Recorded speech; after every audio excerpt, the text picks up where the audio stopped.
Volvo скришом ги обнови своите модели S90 и V90.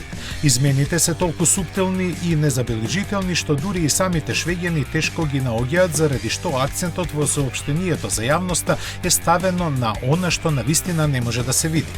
А тоа се наоѓа во моторниот простор, поточно познатата од другите модели 48 волтна хибридна технологија која ги намалува потрошувачката на гориво и емисиите во издувните гасови за 15%.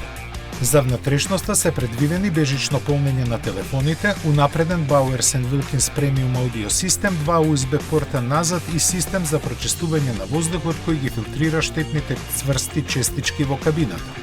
Иницијално развиен за кинескиот пазар, каде загадувањето на воздухот е екстремно висок, тој овозможува возачот да го следи квалитетот на воздухот преку централниот дисплеј. Мора да се спомене и дека како ново во понудата се наведуваат ексклузивните преслеки на седиштата од волна како замена за кожата.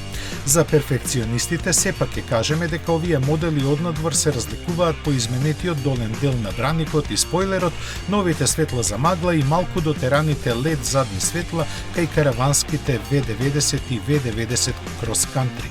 Понудата е докомплетирана со пар нови бои за каросеријата и поинаков дизајн на тркалата.